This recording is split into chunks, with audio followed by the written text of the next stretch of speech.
we personally absolutely love single buy-to-lets. Tenants, for example, in Wales, they stay for an average of like 5 years. The void periods are much less. The rents are constantly going up in Wales, so our margins are just getting better. How do you manage 25 refurbs simultaneously? We had burnout. That was probably one of the lowest times coming out of the back of that. It was mental. To make it work, we had to be working all the time. We were literally working till 10 p.m. every night, 7 days a week. Well, we didn't break. What's next? What are your goals? Where do you want to take this business to?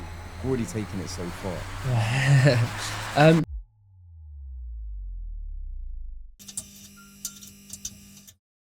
And we are back for another episode of the PBK Podcast. Now, this is one that I've wanted to do for a while. I've been following Hannah and George for a long time. I think you started social media around the same time as me, a little bit earlier, I think. Like a teeny bit earlier, I think. 2019. Yeah. And like when I drove past you, because we both got here at the same time, I felt like I knew you. It was like one of those, I was like, I feel like we've met like loads of times. But actually, it's just part of following their journey. And I think that's one of the things that's amazing about actually putting yourself out there. People feel like they know you, they like you, they trust you. I know that like I've recommended people to you in the past without ever meeting you, purely off the strength of referrals from other people within the space. But also because I've seen what you've done. You've now gone from, I guess, starting out, being a very much, well, not one man, two man and woman band, to completing over 60 plus projects for yourself, sourcing thousands of projects for investors and raising 8 figures in investor finance, which is absolutely mental. And there's now a team of how many of you? 14. 14. You've done all that whilst building a family, relocating out of the UK, and I guess staying sane. Yeah. To an extent. Fair. Well, I think for those that don't know you, give us like the snapshot of who are the Dugards, what do they do? I'll let you go. Okay, so we started in 2019 with no real property background. And it came from a place where George and I had met traveling, and we both knew we wanted to do something. We wanted to do business, but we didn't know what that looked like. And we were doing long distance. You were Isle of Wight, I was Wales. And then we landed on property, and we kind of dived straight into it. So from there, it's kind of escalated. So we've gone from having the sourcing company to doing our own investments and joint ventures to opening a letting agency and fast track company. Yeah, and we've pretty much gone through every single strategy in property to realize that we didn't want to do every single strategy, and we've come to a focus point now. But I feel like a lot of people in property do that. They go through a lot of strategies and then realize, hang on a second, like that is not going to work. It's spreading yourself too thin. So that's sort of where we're at now. But we do have we're quite highly focused and systemized in everything we do now. I think that's funny because I always used to say, like, when I used to do podcasts with other people, that was like my go-to. I've done everything. And after a while, I realized it's not really a good thing. You should probably have specialized. Where were you traveling? Where did you actually meet? We met in Malaysia. So I'd only done New Zealand, I think, at that point. It was at the beginning of my traveling, and it was towards the end of yours, wasn't it? Yeah, I was right at the end of mine. I think after I met you, you went to Thailand and went home. Went to Thailand and then went home, and then you travelled for like 6 months after that. Yeah. You're patiently waiting. waiting by the phone. It's like, hello, so coming back. We met in the July, and we didn't speak again until March the following year. Oh wow! No, we spoke in the December. You came and visited me in the March. Yeah, so we weren't actually in a relationship while we were. We only met for a week. Okay. Yeah. Travelled together for a week. You came and visited in the March. Came again a month later, then we've been together ever since. Amazing. So you touched on the fact that obviously you tried different strategies, but you kind of landed on property before you even jumped between the strategies. I guess talk to me about that. Like, what was it? Like, how did you gravitate towards property? I think there was... Your dad was like an accidental landlord, and George had already had this vision that he was saving, but like in the real traditional way. When I met you, you were saving to buy a buy-to-let with a mortgage. You were going to buy one in Manchester. I did research of all the best areas, which I bought in Manchester back then. And we couldn't really pinpoint what else we would do. I mean, we thought of retail. We came up with so many different ideas. Yeah. And then we stumbled across a Samuel Leeds YouTube video. It was rent to rent, wasn't it? It was his financial freedom that in 7 was it. days, which was like, it just sort of inspired us on what can be done through educating yourself with no money. With no money, really, because at that point we didn't really have any money, and we were thinking to ourselves, like, how can we get into property with no money? And we were like, okay, there is avenues here. So it opened doors, didn't it? So we did a few at that point. We did many courses. We were basically going around doing all the free courses we possibly could, and at the same time reading all the books. I had paper notes like everywhere by the side of my bed, just stacking up from all the books we were reading, podcasts we were listening to, YouTube videos we were listening to. It was like 6 months of just in-depth sort of like research. I was really not working much. I was just research while Hannah was working. So yeah, it was 6 months of just knowledge building. Yeah, I think that's it. When I speak to a lot of people and I get DMs all the time, like I'm this many years old and I want to get into property but don't know where to start.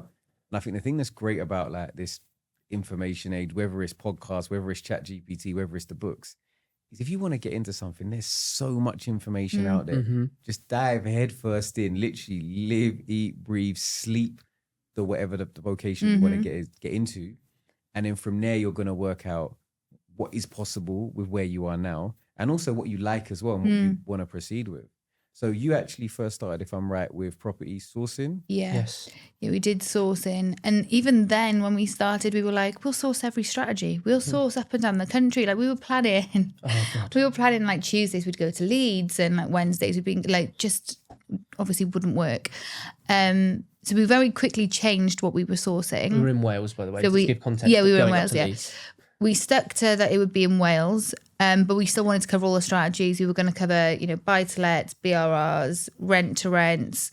So that was still quite a broad range, which obviously limited our results because we were just trying to do too many different things. At that point, we were even getting offered like mixed commercial buildings and everything. And we were just like, we'll do that for you. Like we'll source that for you and all this kind of stuff. And we were like, we didn't know whether we were doing mailing list, We started on bespoke, didn't we? But it was at a time where we would onboard investors and we'd capture their requirements, and we didn't really, I guess, looking back, know exactly what was achievable or not. So we'd be like, yeah, you can buy a property with bridging finance and all money out and it'll only be this. And we'll get that.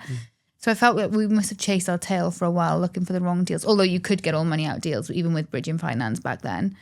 And then it just kept zoning in from there, didn't it? And where did your specialization, particularly in the sourcing space, where did you end up sort of becoming you're being your sweet spot?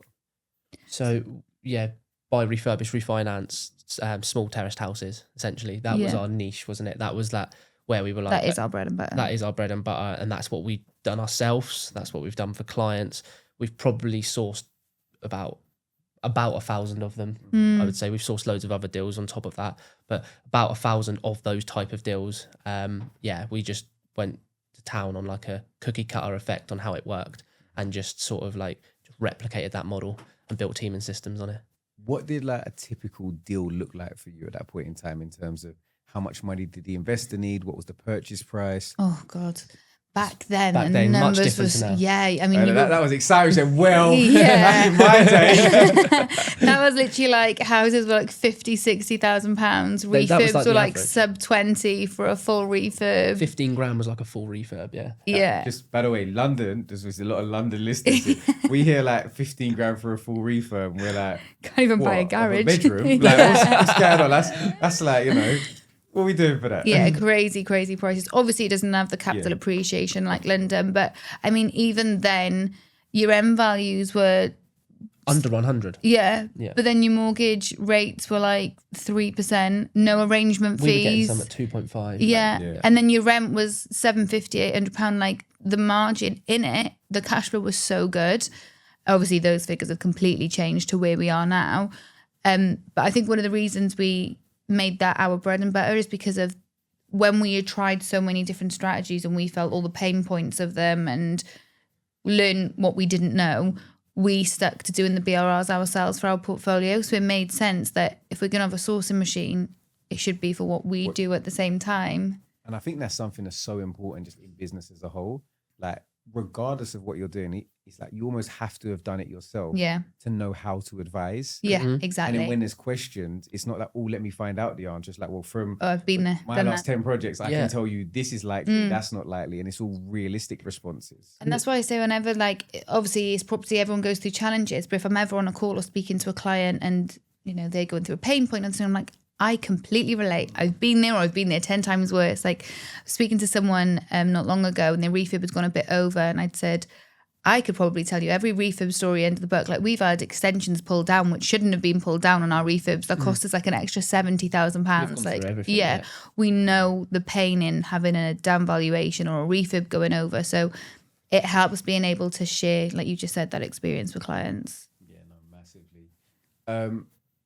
So generally speaking, your like end market was just back to open market, buy to let, single lets. And I think it's almost as much as the buy to let market has taken a bashing with loads of changes. Sometimes like the straightforwardness of just single tenant buy to let model, you can diversify effectively by having more units at a lower price point. Yeah, works quite well.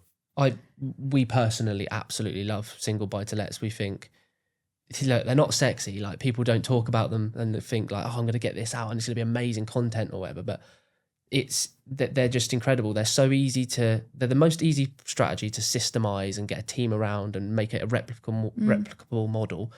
And I just find them like tenants, for example, in Wales, they stay for an average of like 5 years. So the void periods are much less. You literally, once you finish the job, you leave them to it. And it's just like, okay, well, this is easy. You hardly ever get any maintenance because you've just finished the BRR, you've just finished the refurb. And you can just sort of sit back and live a lifestyle that you sort of want to live. You know, once you get to a certain level as well, like you get to maybe 30, 40 properties, you can then afford like, a manager, for example, who can manage that. We have a manager in South Africa who manages it all for us. And it's just systemized, like it's just hands off, like, and now it's just wealth building in the background. The capital appreciation's happening. The rents are constantly going up in Wales, like constantly going up. So our margins are just getting better. And it's so easy to just keep that system going, especially when our sourcing companies are providing us the deals. Yeah. I think the other thing that's really good is, generally speaking, there's a reason why you started with those types for yourself, because it's lower barrier to entry. Yeah. So in terms of you now being able to find a market base, your typical capital requirements are a lot more viable for more people. Yeah. So you can scale a lot quicker because you're not just targeting the ultra high net worth or people that have $250,000 disposable. It's like, well, for this project, you're going to need approximately 40 to 50,000 pounds. Is that viable? If yes, then we can move you on to the next step.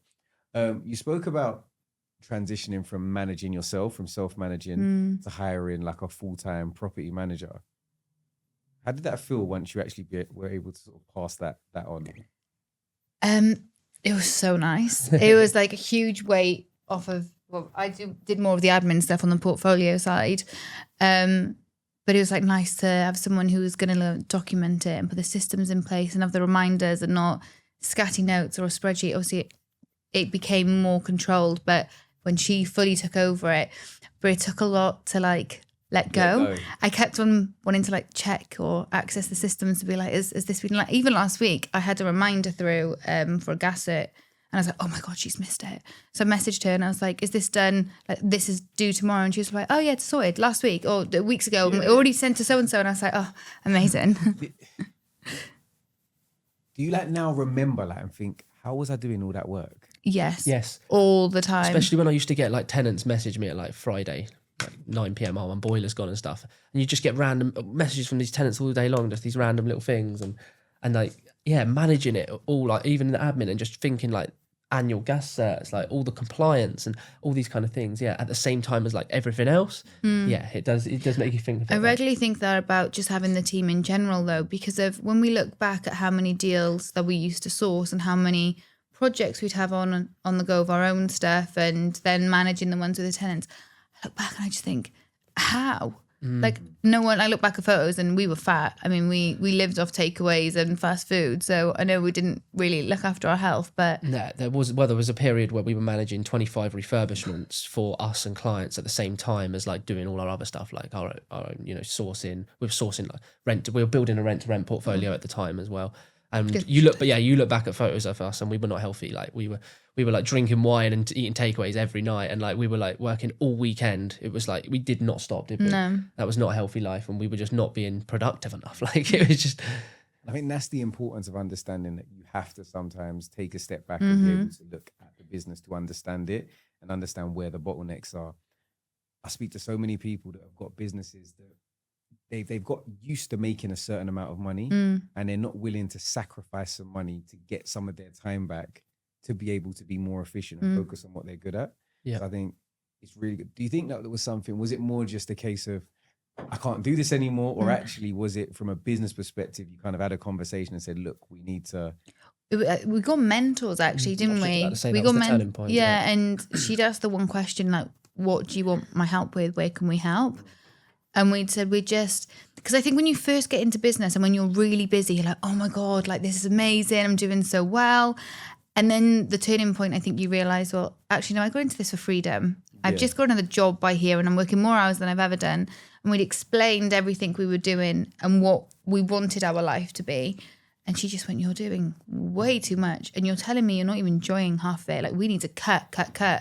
I remember us both being like, we can't. We found all these reasons why we couldn't let go of things. And she was like, do you want the life you're telling me you want? You need to make these changes. So it was at that point, wasn't it, that we focused. Yeah, we stopped so much stuff. And then we started onboarding staff. And I think we still will regularly get into a position where we feel like we're maybe doing too much or we're starting to be a bit too busy. Very self-aware of it now. Yeah, but we now have the time to be able to sit back and go, hold up, that we're a bit too busy. We've decided to take on a bit too much. What are we changing? Because for us, it's all about our lifestyle now and being with the kids and not working all hours of the day. Well, and you find when you actually do, give yourself time to exercise, have a life that you want, you just find that when you actually do work, you're just doing the same amount of hours anyway. Yeah. Because you're just leveraging other people's time anyway. And you get more done from empowering those people to do the things that they're probably better than you at anyway. Who was your first hire? Like, what role was it? Virtual assistant. It was that. Yeah. How? I think, do you know what? Virtual assistants are like, when they call something like a gateway drug, I think like a gateway to hiring, because it's like, it's not that much. Yeah. I can kind of just, if I don't like you, I can kind of like, you're not right next to me that I can't fire you. But they give you that, okay, someone actually can do stuff. And actually, maybe I'm not the only intelligent person in the world. People could actually do things really well. A lot of the time, probably better than me. Was your first VA, were they in South Africa or were they? No, Philippines. Yeah. She came on, it was Data Scraper. I was trying to think. She started to merge into social media. Didn't she, at the beginning? Yeah. And I know exactly what you mean. Like at the beginning, you're just a bit like, you're sort of dipping your toes a little bit. And now we're just like, right, does it make financial sense? Look at the numbers. And then we just hire.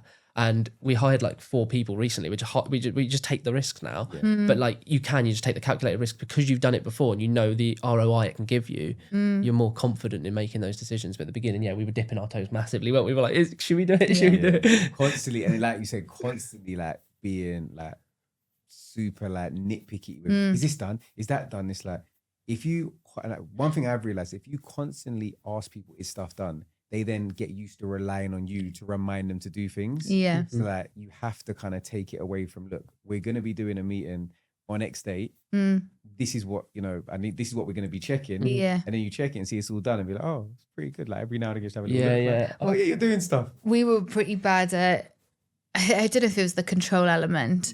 I like correct it. We've always had this thing that we want everyone to feel empowered and like just run with your roles. Like you're hired for a reason, you're good at what you're doing. And then like people would send a message and, oh yeah, we would have said it like this. Or like someone's created something, oh yeah, but we would have done it like this. And then we started realizing that we became bottlenecks because everyone then wanted our sign-offs for everything because we kept being picky. It was fine. It just wasn't your tone of voice. Yeah, exactly. I even do with George. George might say, just have a look at this before I send it. And he can see me changing. He's like, what are you changing? I'm like, I'd say it like this. And I'm like, I'm not actually changing the message. It's just the tone. It's pointless. Yeah, that's something that cool, but I did that this morning. Now I'm feeling bad. I should just go to send a message. Easily done though in his habits. And that's the bit I still struggle to break away from. I find that the way I sort of look at it is if it's your personal brand and it's the way you want something to be delivered on social media, for example, that's fine. Like I think you should sort of change it if you want it to be in your tone and the way that you want it. But in business and like general, like, I think you should empower those people to make their own decisions, because you should let it run out and see how it sort of runs out with them doing it the way they want to do it. And like you said, I think it's so important to sort of have those roles and responsibilities, have their objectives, and then just allow them to sort of show you and give like weekly meetings, for example, rather than checking in every day. I think that's so important. Obviously, you started with sourcing, and that's a question I often get asked: like, how much can sourcing help you to actually build a long-term business in property? Oh, massively. Oh, do you know what? Like, sourcing is hard. Like, it's a hard business, but the skills and the knowledge and everything it's given us, I can't fault it. Like, it's given us everything like that we have now to be able to, any business that we open, the skills that we've got and the knowledge we've got and in everything is insane. Like, not just in property itself, but in the actual business world as well. Like, we've learned so much about property through sourcing, but also, you know, teams, systems, processes, all the kind of things that a business requires. So yeah. Hello. I think like I've been saying that as well. Like, I never actually did it myself, but looking back on it, I'm like, look, if you can start to build relationships with agents, build relationships with builders, start to really understand what makes a good deal. When you now have the capital, you're sort of ready, you're match fit, ready to go. And like, you've learned along the way and you've built all the good relationships. I think sourcing for somebody who is thinking, how do I get into property? Yeah. But just like you realize, source with purpose. Yeah. So I have a source directly for a client who knows exactly what they want, or source in a very specific area where you're finding clients and you know exactly what you have. Yeah. How important has social media been in your journey? A lot. It's been big. I think being able to demonstrate what we've done or how we've done it and that we're genuine, like, sourcing does get a bad rep. And there are a lot of bad sources out there, and I'm definitely not saying we're perfect, but being able to demonstrate case studies, our knowledge, us as just people, you know, we are, that the team's grown, but we started off as just us, and it then became like a family business, and it's now even more structured. I think it's helped investors come on board and want to work with us. It's not such a cold setup. They're just receiving a message with a deal. Like, even you said, it felt like we've already known each other for so long, and it's helped with that, hasn't it? Oh yeah, I think it's been absolutely pivotal to how we've raised our finance. I would say 90% of our finance has been raised from, you know, people that have been following us on social media. And then when we've come to the point of where we've like looked to raise finance, they already feel like they know us. They, you know, we're already sort of there with raising the finances. It's probably just one call then. And then they're like, yeah, okay, we'll give you 500 grand. And we're like, okay, wow. Like, that's crazy. Like, but First time that happened, did you almost feel like this is how it works? oh, Yeah. we were jumping up and down. We I raised remember. £50,000. Yeah. We could not believe it. And we were just like, wow, we're going to buy a property and we've just been given, like, someone's just trusted £50,000. Yeah. And it snowballed from there really quickly. And yeah, there was such a surreal feeling, wasn't it? Yeah. I remember thinking about it, and it was just like, I know what I'm doing. I know I'm going to do a good job. But the fact that you also think that as well, Yeah. that kind of gives you the confidence that, you know, once someone's done it once, you just think, well, I know I've performed, and here's my track record. And ironically, you really segued me into my next question, which was, you've raised over £10 million in investor finance. What were some of the key things that allowed you to raise that, and how, for people that are looking to raise finance, do they increase investor confidence? So I think for us, I mean, you've touched upon social media and the case studies in the background. I think for us, I noticed investor packs helped a lot, giving actually background into what the investment is, but not just showing, you know, through rose tinted glasses, oh, we're going to make so much money. It's, well, this is actually the risk. This is how we can mitigate it. This is what we've learned from in the past. That always helped, because you're just showing how you're authentic to those investors. Communication always. And I think as well, the security element, people understanding what they can offer and what that means to an investor. I mean, we've got investors now who, I mean, one of our main ones, he retired, he's invested in us. He splits his time between here and the Thailand. We pay monthly interest. So for him, he's like, he's got a job, but he's happily retired. Yeah. But yeah, I think the big thing for us would the investor packs massively helped, didn't they? Yeah, I think it's it's a lot of repeat. You want a lot of repeat business as well. So you just want to be making sure that you're reporting back to them every month, depending on what you've agreed with them. You know, if you've agreed like an earn and learn scheme, you want to be a bit more hands on and helping them and make sure they're happy throughout that. But you know, if it's like hands off experience, just reporting back to them once a month, letting them know where they're at. You know, every project doesn't go perfectly. Projects do overrun sometimes. Just being honest with them, being transparent, and telling them exactly where they're at. And you can even show them as well. You can show them the project, show them where you're at. And that just builds trust and just builds repeat business. And I think nurturing an existing investor to keep them invested is a lot easier than always looking for new investors. Yeah. I think you touched on stuff that's really important. Like, I think a lot of people, when they're building relationships, once they get the investment, they almost feel like, you know, well, I'm just going to pay you back at the end and that's going to keep you happy. But ultimately, like through that investment journey, there's probably so many hoops that you have to jump through, so many things that you protect them from. I think that thing you said of actually reporting, by the way, this is what's happened this month and this is the result, but you're still fine. It means that if there are any hiccups later down the line, they know that actually you've been looking after them for the last 12 months. And if one thing happens, they're not like, oh, the first time I've heard from you is negative. Yeah. And I learned that in a business early on. So I think communication is really important. 100%. Retaining those investor relationships. You touched on earlier doing 25 projects at a point simultaneously. Deep breath. Yeah. Do it again. In my head, I heard that and I said, listen, I was doing like 5 at a point and I thought in London, like, which is, you know, one place, and I thought, this is ridiculous. Like, there's sounded like that guy who snags the problem. This is ridiculous. But I was thinking, this is just stress. Like everyone's got a problem every day. How do you manage 25 refurbs simultaneously?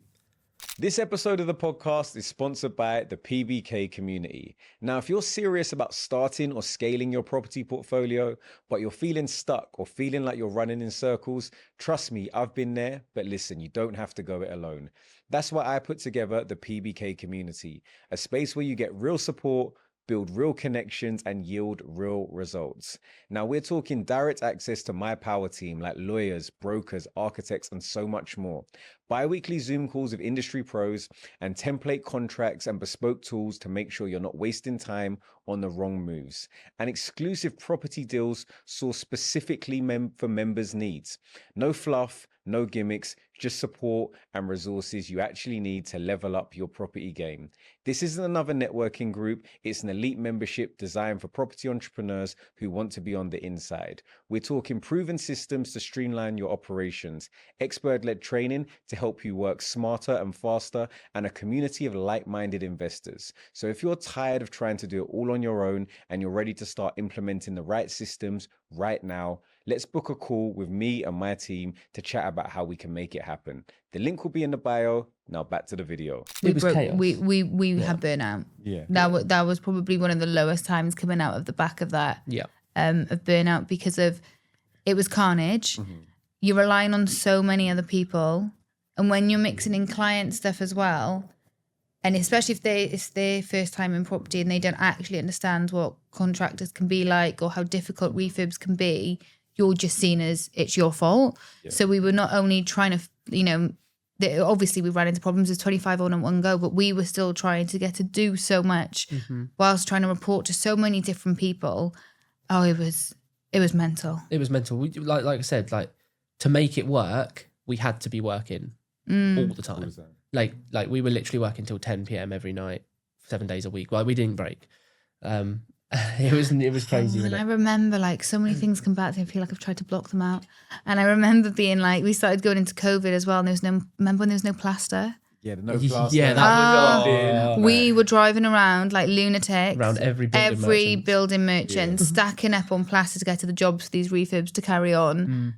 We were constantly trying to pick up materials for builders to make sure, because some of the locations that we were refurbishing as well, they weren't necessarily always near builder merchants. So Torquay, as an example, didn't have anything near it. So if someone needed to go and get materials, they had to go for an hour to pick up a box of tiles to then come back.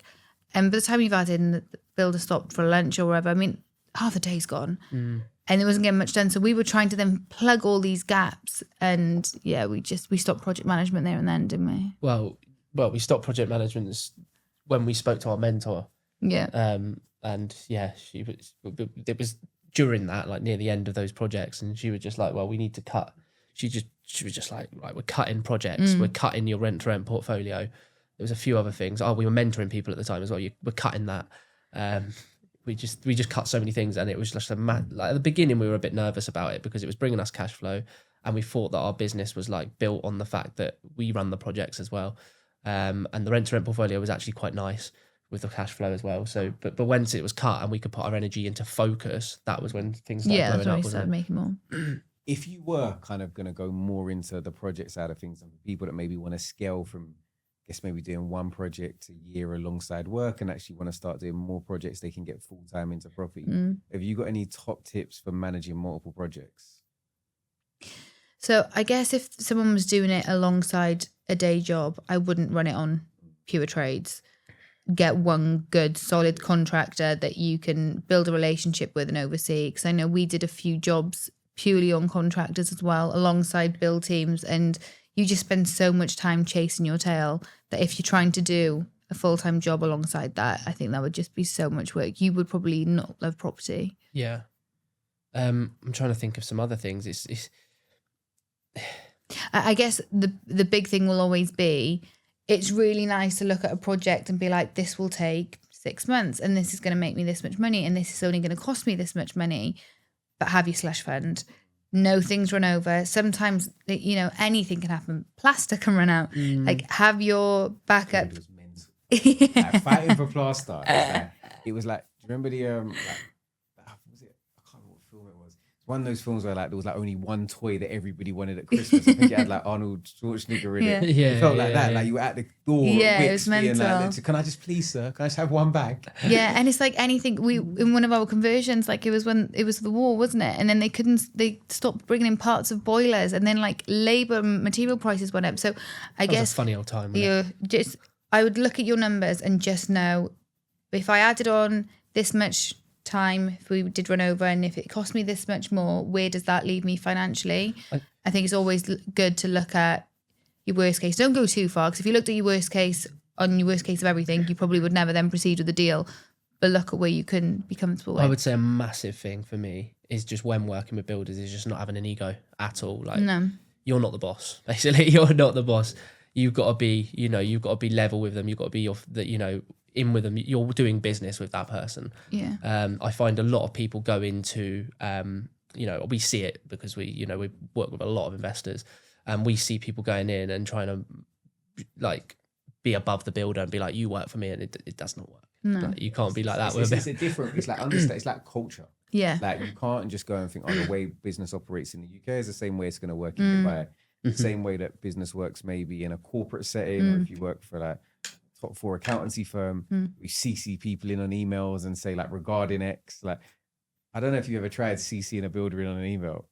Yeah. I don't even know. Like, obviously there's some. Don't get me wrong. There's some really good building firms out there. But if you're working with individual trades, like admin isn't the they're strongest on site, point. like the admin's not going to be great, and I think it's a case of ultimately it's going to land at your doorstep if it goes wrong. So if you have to do the admin on behalf of the builder sometimes, but that's what means the project's going to work. Yeah. You've got to decide, well, is me going to pay maybe an extra 30% for a big mains contract worth it? Or do I want to take the ego out of it, like you said, and do a little bit of the admin?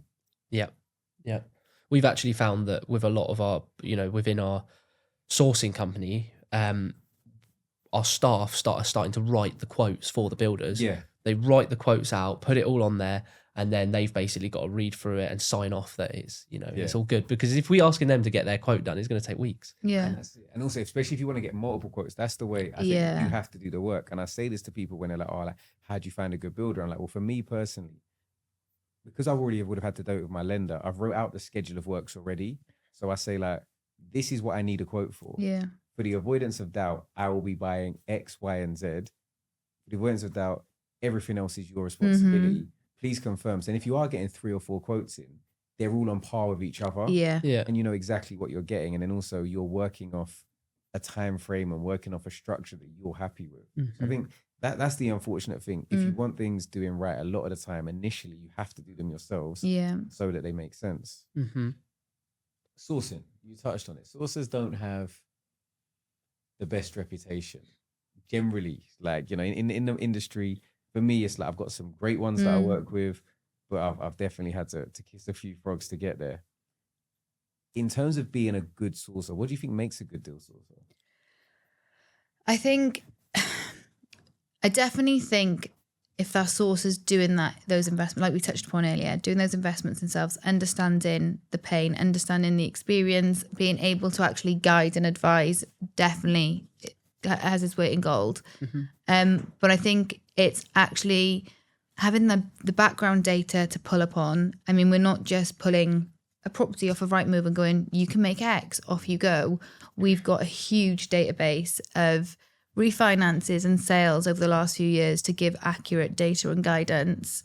And just being genuine. We're not here to make a quick buck. Like, every Christmas we send out hampers to our regular clients who have done more than 3 deals with us that year. We're all about repeat business. We don't necessarily, for us anyway, we're not looking to just make a quick buck off one person then move on to the next deal. And I think that makes a huge difference too. Yeah, do you know what? Because I see in the sourcing company, we get brought deals from co-sourcers who want to source through us. And I find a lot of the time they are literally there to just go, right, I think I'm just going to make quick money. I think I'm literally going to find this property and tell you it's going to, and then I want my $3,000. Yeah. Like that, a lot of people do that. And we receive these deal packs into the company from these sources, and we're just like, guys, you haven't even told me like why they're interlinked as a comparable, like why they're a comparable. You haven't told me anything. Like, you've put a refurb in and you're missing you're missing a bathroom here.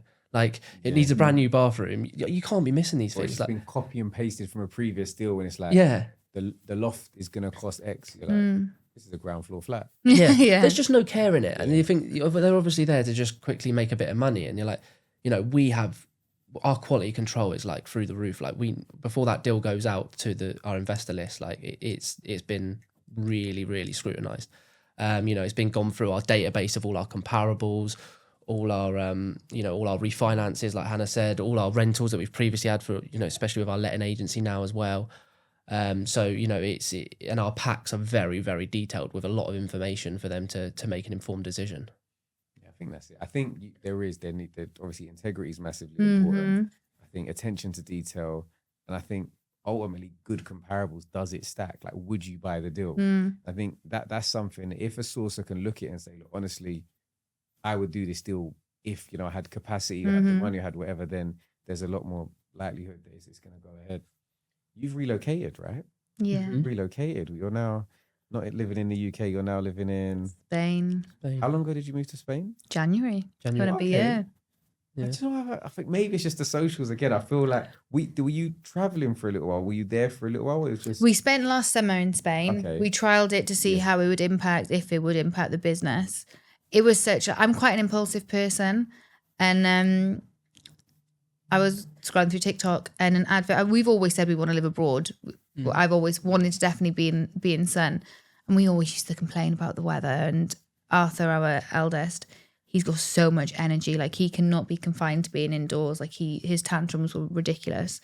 And I was scrolling through TikTok and an advert came up, and it was basically a visa for Spain. I thought, we meet all of these requirements. So I said to George, do you want to move to Spain? And he had said, what are you on about? And I said, if we can get this visa, let's go trial it. I'm going to find us a villa and we're going to go stay there for this summer. So I think literally the next night I booked us a villa for 6 weeks. Did we do in Spain last summer? Loved it. Family, friends came out and visited, and we thought, right, yeah, could do. Business hasn't been impacted in any which way. So came back, started the visa process, and it was just really quick after that. Still loving it? Yeah. Swimming pool? Yeah. Use it? Yeah. I mean, we take Arthur to nursery. He's in a bilingual nursery now. He's speaking Spanish words. He comes back from nursery, jumps in the pool. Loves it. He's literally a fish now. He comes home from school, first thing he says is splash, splash. Yeah. Yeah, no, it's the lifestyle's amazing. And I really like we're quite bad of just getting up straight on the phone, straight into work, or at least we was when we were here, where it's mad how much that hour difference actually makes. So we'd get up, obviously, get the kids ready, have breakfast, have a cup of tea. Like, before we know it, it's... Still having full English, or have you moved over to the continental breakfast? No, we're actually on a health kick now, so Okay. we're normally eggs. We literally pretty much every day is just scrambled eggs and Yeah. toast. Yeah. Sometimes we have over open the takeaway period. Yeah, that's long gone. Oh, yeah, We've we lost don't so do any much of that weight. anymore. Yeah. Good stuff. And I guess so you've moved over there, you've built this team, but what are some of the key systems that have, one, allowed you to move, but two, allowed you to go from, I guess, like a couple trading to having, you know, a team of 13 plus people? I think I'll speak for you. You can talk about the systems, but I think one of the big things for us is, we touched on it earlier, but it's having those clear roles and responsibilities for team members, and being able to have those meetings in place to manage it without micromanaging. So, for example, you know, we have huddles, we have one-to-ones, we have monthly performance meetings, and we have quarterly get-togethers as well, where our team actually come out to Spain. That's the way we sort of manage the team, and then obviously when it comes into the systems and the processes, part of like how the business operates. I'll let Hannah speak because she loves all that kind of stuff. Yeah, we trialed quite a few systems. We use Asana mainly as our main. I like Asana. You know what it is? Can I be real? I'm super like a technophobe. So I'm like, no, I just want to use my WhatsApp. I want to use my notes. I don't know what's going on. But then now that my team have forced me to use Asana and really use my calendar stuff properly and other stuff, and I'm like, this is good. It's so good. Do you know, I fell out of love with it not long ago. We just created so many custom fields. We created a proper bespoke beast, and I just didn't know how we'd start unpicking it, and we couldn't pull KPIs properly from it, and it was just driving me around the bend. But we made quite a few changes recently, and I'm like, oh, it's so good. And I just know there's so much more that can be done with it as well. It is like when you just see like a snapshot of your business, you go into all these different channels, you're like, I'm not living out of 12 WhatsApp groups. No. Such a good feeling. We created a business. We moved the team off of WhatsApp. So much was being done. I mean, don't get me wrong, I know you and the sourcing team still speak a bit on it, but like we've got Microsoft Teams, like everything's fully systemized now. We're starting to bring AI into it a bit as well. Yeah, that's the thing. There's a system for everything, and we're this new business that we're currently, you know, just launched. Essentially, like we're bringing over all the principles over, like creating like videos and AI videos to just manuals from the beginning, like for all the staff that come on. So as soon as they come on, like they just know exactly what they've got to do, and it's less time for us as well. And we're putting in all the documented everything we do has got to be documented. It's like from the very beginning, it's like everything you do, document it so a dummy can do it. Literally, and I think that is a massive like kind of sort of key takeaway that anybody that is starting a business, document everything and have like your handover guides or your process guides, because ultimately you don't want to do it forever. And you don't want to, when you do have to employ somebody, have to then spend 3 months explaining them to how to do all these things that you didn't even know you're doing because it's in the back of your mind. Yeah. Well, we started creating a bit of a diary log, didn't we, of all the things that we were doing when we were trying to look at what to offload. And that made us realise how much needed to be documented. Definitely. So move to Spain, lettings business, still got the sourcing business, still doing your own projects, now doing a home buying service. What do you enjoy most at the moment? In terms of business. Business, yeah. Okay. The strategic planning bit for me. I feel like I feel like we're at a point now where we really are working on the business. Yeah, we're finally working on the. We've spent so many years in it, in the nitty-gritty, learning from stuff, changing things. We are now on the business and making strategic plans and planning the growth. Yeah. And our next however many months and years. For me, that's the exciting part. It's just nice to just like have like, we've just started to really take away parts that were like dragging, like you finance controller done. Yeah. Like now marketing, you know, it's all these little bits. It's just being a business owner and going, okay, well, what do I need to grow here? Looking at the numbers and going, right, what's the next step sort of thing. That's what we're kind of doing now, is the strategic stuff and seeing, and we're always making sure it aligns with, you know, what we actually want in life now. Like, Where do we want to go? What do we want from our lifestyle? They're all the things we think of rather than just, let's just go and get loads of money. We don't think like that anymore. We think like, obviously it would be nice, and it's nice, and that's the goal, getting more money in the companies, but we're always thinking of like our lifestyle at the same time and making sure that we're happy as well. That's good.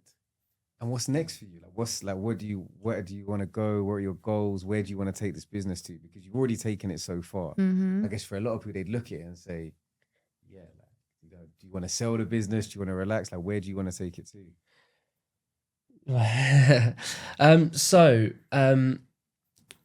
Dugard Property, so that's the sourcing company, that is somewhat going to be staying about where it is. It's going to get a little bit of growth, but to be honest, we're not looking at like putting our energy into that to really grow that. Mainly because we don't think that it is that scalable, and I think a lot of energy can go into something else that's a lot more scalable. So that's sort of like where it is. But we've got a group of companies, so people can move around the companies for progression. So we've got like the letting agency, which is obviously fantastic because the sourcing company feeds the letting agency. And that's an area that we are looking to grow strategically. And Hannah wants to look at buying some letting agencies to grow that faster. And then exit. And then look to exit maybe, in a few years' time.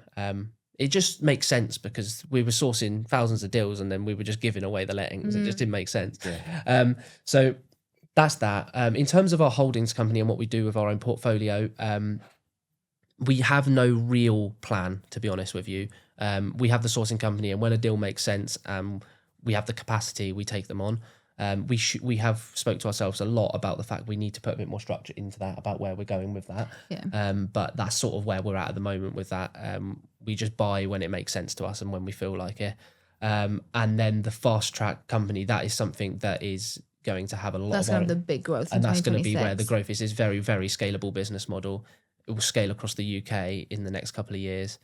And it will, and we're pumping a lot of money into ads and making that a big business. Good, that's exciting. Before we let you go, a new thing, we do quick fire questions. This is short answers.